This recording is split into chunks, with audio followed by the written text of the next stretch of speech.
था वक्फ बोर्ड को इसलिए बनाया गया क्योंकि जो हमारे पूर्वजों ने दान दिया, दान आने वाले पीढ़ियों के लिए दिया ताकि उनको दिक्कत ना हो।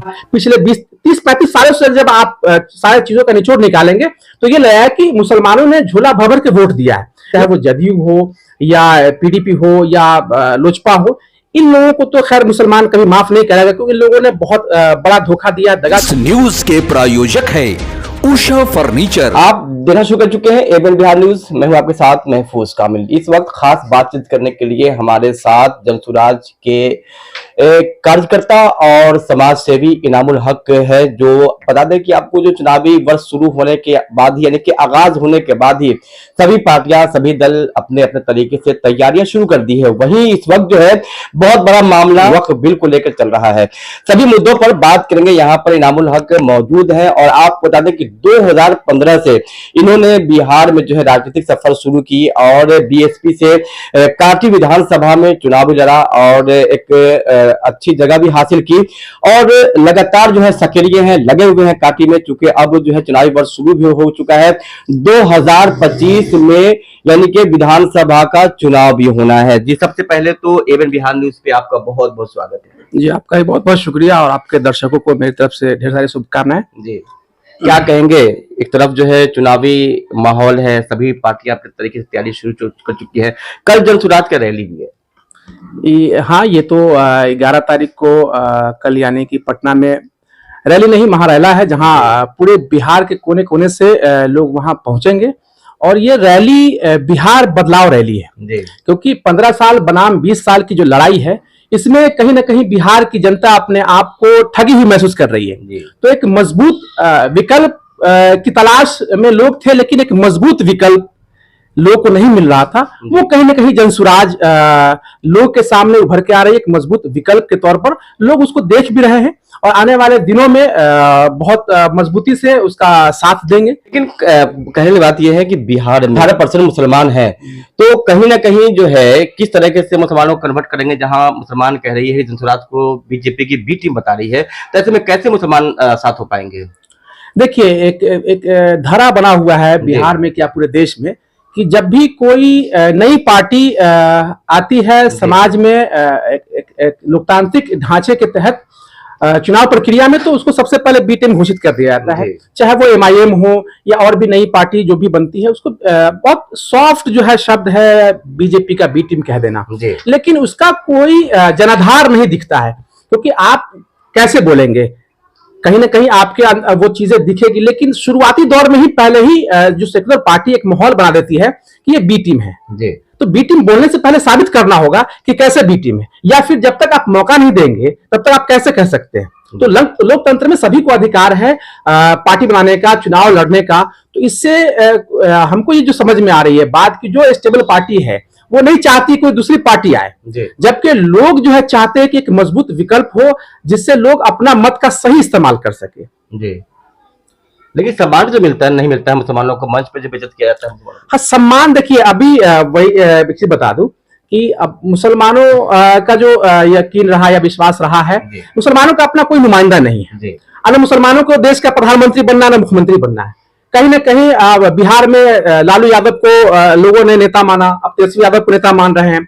उत्तर प्रदेश में मुलायम सिंह को मुसलमानों ने नेता माना, अखिलेश सिंह को नेता मान रहे हैं। तो मुसलमानों का अपना कोई नुमाइंदा नहीं है। बावजूद इसके बढ़ चढ़ करके मुसलमानों ने ऐसी पार्टियों को मजबूती दिया है, वोटिंग करते, लेकिन उनकी जो प्रतिनिधित्व है वो नहीं बढ़ पा रही। उसको बढ़ाने में ये तमाम पार्टियां पीछे है। जहां एमपी बनाने की बात आए, विधायक बनाने की बात आए, वहां पे ये लोग थोड़ा सा बचते हैं, भागीदारी नहीं दे पाते। क्योंकि अब ये एक मांग चल चुका है कि जिसकी जितनी, अभी बिहार में सर्वे भी कराया गया जाति को लेकर के, तो जिसकी जितनी जाति है उसके साथ उसको भागीदारी मिलनी चाहिए। क्योंकि कहीं ना कहीं कास्टिज्म अब थोड़ा सा सिनेरियो बदल गया है कि अब धर्म की पॉलिटिक्स होने लगी है। तो ऐसे में जिसकी जितनी आबादी है उसके हिसाब से उसको उसमें भागीदारी मिलनी चाहिए, जो अब तक नहीं मिल रहा था। आज देखा जाए 18% के हिसाब से तो कोई भी दल ईमानदारी से नहीं देती है। लेकिन जनसुराज के आने से एक चीज तो क्लियर हुआ है कि अब बाकी पार्टियां सोचे पर मजबूर हो गई है कि नहीं, 18% के हिसाब से भागीदारी मिलनी चाहिए, लेकिन देने से भी बच रहे हैं। आप देख लीजिएगा बिहार में कि सबसे ज्यादा विधायक किसके होते हैं, कौन विधायक बनते हैं, किसके वोट से बनते हैं। तो इसके लिए विश्लेषण करना होगा, आपको स्टडी करना होगा, समझना होगा। पिछले 30-35 सालों से जब आप सारे चीजों का निचोड़ निकालेंगे तो ये लगा कि मुसलमानों ने झोला भर भर के वोट दिया है, लेकिन जब मुसलमानों के भागीदारी की बात आती है, प्रतिनिधित्व की बात आती है, तो वहां पे जो पोलिटिकल सेक्युलर पोलिटिकल पार्टी वो अपने आप को पीछे हटते दिखते हैं। तो ऐसे में जनसुराज एक विकल्प है, और ये लगातार जनसुराज का जो मिशन है वो ये कि जो पलायन बिहार से हो रहा है, हम जैसे लोगों को भी बिहार से बाहर जाके पढ़ना पड़ा। क्यों? वो पढ़ाई, वो एजुकेशन अगर मुझे यहाँ मिलता तो मुझे बिहार से बाहर जाके पढ़ने की जरूरत नहीं पड़ती। अच्छा, एक तो बिहारी शब्द जो है, अब बिहार से बाहर जाके जब आप काम करेंगे या पढ़ाई करेंगे तो गाली शब्द है ये। मतलब अपने आप को इतना अजीब सा महसूस होता है कि हम बिहारी ऐसे क्यों, जबकि बिहार का अपना एक इतिहास है कि यहाँ के जो है ऐसे ऐसे महापुरुष रहे हैं। लेकिन क्या है कि राजनीतिक हस्तक्षेप की वजह से हमारा बिहार पीछे चला गया। अब जब बिहार इतना पिछड़ गया है, ऐसे में बिहार को आगे बढ़ाने के लिए एक नई सोच की जरूरत है। और जब तक बिहार को अगर बढ़ाने से के लिए अगर हम बात करें तो दशा हम तभी बढ़ सकते हैं जब दिशा बदलेंगे। तो दिशा बदलने की जनसुराज हम लोग के सामने एक मजबूत विकल्प है, और इससे बिहार आगे बढ़ सकता है। क्योंकि 15 साल 20 साल की जो राजनीतिक खेल है, इससे लोग उभरने का, इससे बाहर निकलने का मौका मिलेगा। आपने कहा कि पलायन रोको की बात कर रहे हैं, बाहर में शिक्षा की बात कर रहे हैं कि नहीं है, बिहार में शिक्षा नहीं है। अपने आप को बाहर में बिहारी कहना एक अजब महसूस होता है। लेकिन यहाँ पे कन्हैया कुमार भी आ गए हैं, जो पलायन रोको के लिए पद यात्रा कर रहे हैं, रैली कर रहे हैं, लगातार लगे हुए हैं। उनका भी मिशन यही है कि बिहार में जो है पलायन रुकनी चाहिए। देखिए, कांग्रेस पार्टी तो आजादी से पहले की पार्टी है जी, और इनको पता नहीं, ये बहुत देर कर दिए इन लोगों को, चाहे वो राहुल गांधी हो या कन्हैया कुमार हो। इनको 2-3 साल पहले या विधानसभा के बाद से लगातार कहीं उनका दल या संगठन दिख नहीं रहा था पॉलिटिकली। तो अब ऐसे में लगा कि नहीं, जनसुराज बहुत मजबूती से आगे बढ़ रहा, लोगों के बीच गांव-गांव जा करके 1 to 1 लोगों से मिलना, बात करना, मुद्दे को समझना कि बिहार में हर विधानसभा के अलग मुद्दे हैं, हर पंचायत के अलग मुद्दे हैं, उसको लेकर के बजाता रोड मैप जनसुराज का बनाना, पद यात्रा करना, उसको कहीं ना कहीं कांग्रेस हाईजैक करने की कोशिश कर रही है। लेकिन बहुत देर कर दी है कांग्रेस, इसको बहुत पहले करना चाहिए था। जी। तो इसका असर पड़ेगा क्या या नहीं पड़ेगा? बहुत खास असर नहीं पड़ेगा। मुझे जो समझ में आ रहा है बात की, ये प्रेशर पॉलिटिक्स है कि पिछले विधानसभा में कांग्रेस को 70 सीटें मिली थी, परफॉर्मेंस बहुत खराब था, और इस बार वो घटाने की बात चल रही थी। वैसे में कहीं ना कहीं ऐसे नेता को लाना जिससे राजद के नेताओं को दिक्कत है, उस चेहरे को लाना, चुनाव नजदीक है, तो एक प्रेशर पॉलिटिक्स है। इससे बहुत ज्यादा फायदा कांग्रेस को नहीं होने जा रहा है, क्योंकि संगठन नहीं है, उसके नेता कांग्रेस का सक्रिय नहीं है।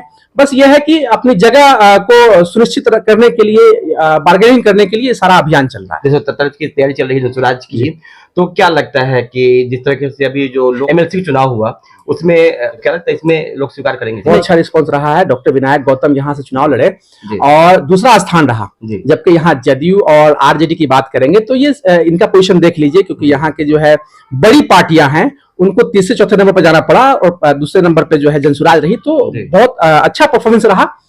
थोड़ी संगठन नया है इसमें, इसकी वजह से थोड़ी सी कमी रही होगी, जिसकी वजह से इस तरह की दिक्कतें। इस बार क्या होगा? विधानसभा चुनाव की तैयारी जो है, जहां पर बड़े बड़े दल है, वहां पे जनसुराज अभी उभरा है, इसमें क्या लगता है 243 सीट कला पाना मुमकिन लग रहा है? देखिए, ये चुनावी लड़ाई अखाड़ा में तो कोई जीतेगा कोई हारेगा, लेकिन बात है विकल्प की। तो विकल्प की तलाश में बिहार है।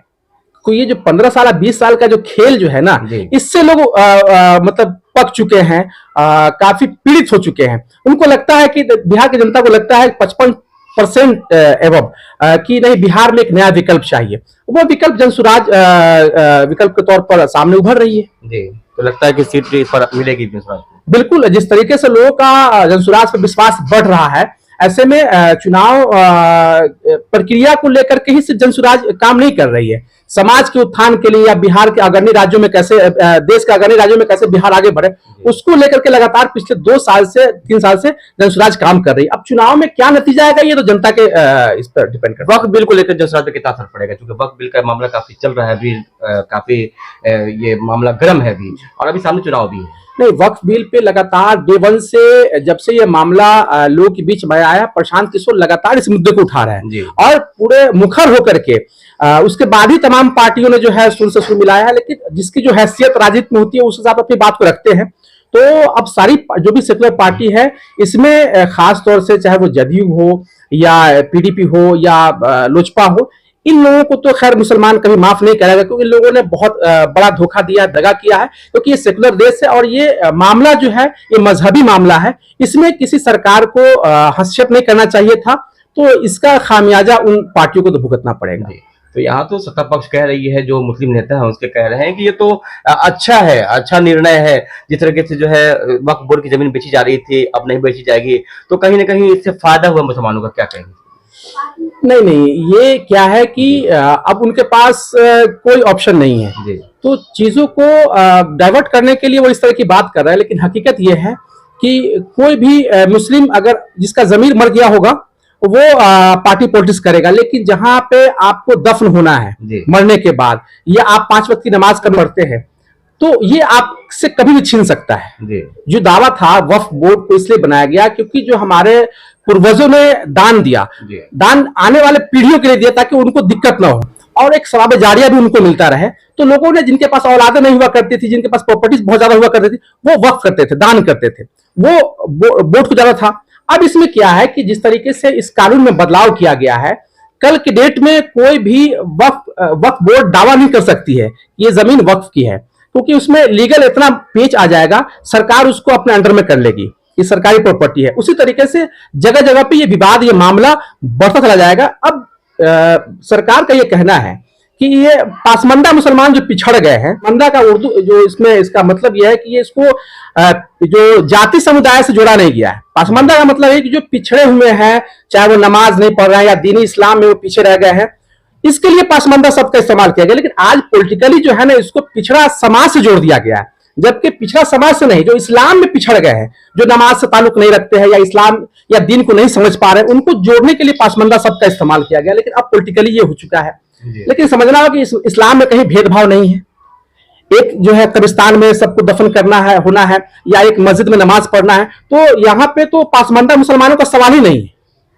ये डाइवर्ट करने के लिए एक सेट कर दिया गया है कि इस तरह से इसको अलग किया जाए, लड़ाई आपस में लड़ाया जाए। लेकिन सारे मुसलमानों को समझना होगा, ये सरकार को भी, क्योंकि राज्य वक्फ बोर्ड या केंद्र सरकार है, तो इसको अगर लग रहा था सरकार को कि इसमें कोई कमियां है या गलती है, तो ये अधिकार है राज्य सरकार को कि वो वक्फ की जो संपत्ति, जो प्रॉपर्टी, उसको सही करने में, बेहतर होने में मदद करे। लेकिन यहां तो सीधे इसको कब्जा करने के नियत से इस तरह से कानून में बदलाव किया गया, जो कहीं से भी स्वीकार्य नहीं है। तो पार्टी पे असर पड़ेगा? बिल्कुल असर पड़ेगा, 100% असर पड़ेगा। तो अब जाति को लोग वोट ज्यादा करते हैं? नहीं, ये तो जातीय समीकरण जो है ना, वो सिर्फ बिहार में नहीं, अदर स्टेट में भी होता है। लेकिन ये जो समीकरण है ना, इससे बिहार को निकलना होगा, क्योंकि देखिए कोई भी जाति अपने जाति का विकास नहीं कर पाता है। जब विकास होता है तो पूरे समाज का होता है, सर्व समाज का होता है। तो इस चीज से बिहार की जनता को खासतौर से इस जातीय जो बेड़ी है, इससे बाहर निकलना होगा और जो समाज के जो अच्छे पढ़े लिखे सुलझे हुए जो लीडर है उनको चुने। डीलर को फिर चुनेंगे तो मामला गड़बड़ा जाएगा, लीडर चुने। तो इस तरीके से ऐसा नहीं है कि जाति से चुनते हुए आ रहे हैं, अलग अलग लोग भी, जहां उनकी आबादी कम है तो भी विधायक या एमपी बनते हैं। मानसिकता निकालना पड़ेगा, तभी अच्छे लोग को चुन पाएंगे। थोड़ा बहुत इसका असर है, लेकिन अगर कहेंगे 100% इसका असर है तो बिल्कुल गलत होगा। जैसा कि बात कर रहे थे अभी समाज सेवी और जनसुराज के कार्यकर्ता इनामुल हक, जिनका कहना है कि साफ तौर पे बिहार में खासकर जब चुनाव की बारी आती है तो जातीय समीकरण काफी बढ़ जाता है और लोग जाति देखते हैं, किस जाति का जो है लोग टिकट लेकर के आए हैं। और वही बात करते हैं तो वक्फ बिल बोर्ड को लेकर के भी उन्होंने कहा कि इसका कहीं ना कहीं जो है और जो पार्टियां हैं उस पर असर पड़ेगा। वही बात करें तो एमएलसी का चुनाव हुआ है तो उसमें अच्छा परफॉर्मेंस जनसुराज का रहा है, तो कहीं ना कहीं जो आने वाले 2025 के चुनाव यानी कि विधानसभा चुनाव में इसका असर देखने को मिलेगा। और 243 सीट पर जो जनसुराज की तैयारी चल रही है उसमें अच्छा जो है सीट जनसुराज लेकर के आएगी।